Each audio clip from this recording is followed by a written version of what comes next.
'దుల్కర్ సల్మాన్' గారు లీడ్ రోల్‌గా నటించిన 'కాంతా' movie premier చేశారు. చూసి రావడం జరిగింది. మూవీ ఎలా అనిపించింది? నాకు నచ్చిందా లేదా? మీరు మూవీకెళ్ళొచ్చా లేదా? అనేది మొత్తం ఇన్ డెప్త్ రివ్యూలో మాట్లాడేసుకుందాం. అయితే మూవీ గురించి మనం ఒక మాట చెప్పుకోవాలంటే ఈ మూవీ ఎప్పుడో రిలీజ్ అవ్వాల్సింది. మన 'డీక్యూ' గారు 'లోకం' మూవీ అనేది ప్రొడక్షన్ చేశారు కదా! ఆ మూవీ మంచి లాంగ్ రన్ ఉండటం వల్ల ఈ మూవీని పోస్ట్‌పోన్ చేసేశారు. ఇంక మూవీ స్టోరీ లైన్ ఏంటి? ఎలా ఉంది? అనేది మొత్తం ఇన్ డెప్త్ రివ్యూలో మాట్లాడేసుకుందాం. వీడియోలోకెళ్ళే ముందు నాదో చిన్న రిక్వెస్ట్. మన ఛానెల్‌ని కొత్తగా స్టార్ట్ చేసామని మీ అందరికీ తెలిసిందే కదా! వీడియోలోకెళ్ళే ముందు కొంచెం సబ్స్క్రైబ్ చేస్తే నాకు కూడా ఎంకరేజింగ్‌గా ఉంటుంది. ఇంక లేట్ చేయకుండా మూవీ గురించి తెలుసుకుందాం.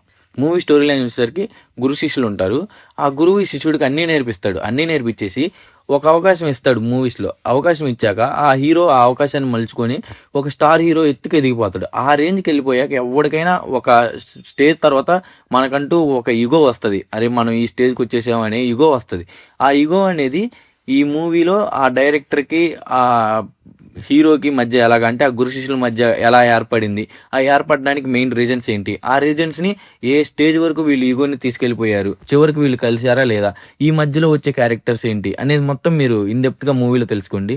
అయితే ఓవరాల్‌గా మూవీ నాకెలా అనిపించిందంటే పర్లేదు ఒక డీసెంట్ వాచబుల్ మూవీ అనిపించేసింది. ఎక్కడ నాకు తప్పు అనిపించేసిందంటే కొన్ని కొన్ని సీన్స్ ఉంటాయి. అరే! అనవసరంగా ఈ సీన్ కొద్దిగా లాగ్ అయిందే అనిపించేసిద్ది. కానీ వాళ్ళు ఎక్కడా కూడా స్టోరీని డీవియేట్ అవ్వలేదు. ఒక పాయింట్ పట్టుకున్నారు ఇగో అని. ఈ ఇగోనే వాళ్ళు చాలా నీట్‌గా చూపెట్టారు. మెయిన్ ఆ ఇగోకి కూడా మనం అంతగా క్లిక్ అవ్వడానికి ఆ క్యారెక్టర్స్. ఒక్కొక్క క్యారెక్టర్ చాలా బాగా యాక్టింగ్ చేశారు. ఆ క్యారెక్టర్‌లు వీళ్ళు తప్ప ఎవరు చేయలేరు అనే స్టేజ్‌కెళ్ళిపోయారు. మెయిన్‌గా సముద్రఖని గారు, 'దుల్కర్ సల్మాన్' గారు ఒక రేంజ్‌లో పర్ఫార్మెన్స్ ఇచ్చారు. ఇచ్చి పడేశారు.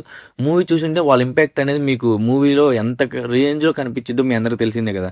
ఇంకా హీరోయిన్ 'భాగ్యశ్రీ' గురించి గాని మాట్లాడుకుంటే చాలా ఫ్రెష్‌గా అనిపించేసింది తన రోల్. అంటే ఈ లుక్‌లో మనం ఇప్పటివరకు తన మూవీస్‌లో ఏ మూవీస్‌లో చూడలేదు కదా! చాలా వటికి ఫ్రెష్‌గా అనిపించేసింది.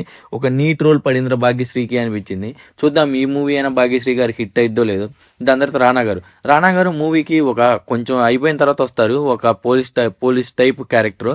ఆ క్యారెక్టర్ మీరు మూవీలో చూడాలి. అసలు ఎందుకొచ్చాడు? ఏంటి? ఏ ఇంపాక్ట్ ఉంటది అని. ఇది ఓవరాల్‌గా నాకనిపించింది. అయితే మాత్రం మూవీలో 'దుల్కర్ సల్మాన్' గారు, 'సముద్రఖని' గారు ఇరగతీశారు. 'నువ్వా నేనా' అనే రేంజ్‌లో చేశారు. మూవీ మీరు చూసుంటే గాని ఖచ్చితంగా వాళ్ళు చేసిన ఆ యాక్టింగ్ మీకు మైండ్‌లో గుర్తుండిపోయిద్ది. ఆ రేంజ్ పర్ఫార్మెన్స్ ఇచ్చారు. ఇది 'కాంతా' మూవీ నాకెలా అనిపించేసింది అని. మూవీ మీరు చూసుంటే మీకెలా అనిపించిందో కూడా కింద కామెంట్ చేసేయండి. ఇంతవరకు చూసారంటే నచ్చే ఉంటుంది కాబట్టి ప్లీజ్ లైక్ చేసి సబ్స్క్రైబ్ చేయండి. Thank you for watching.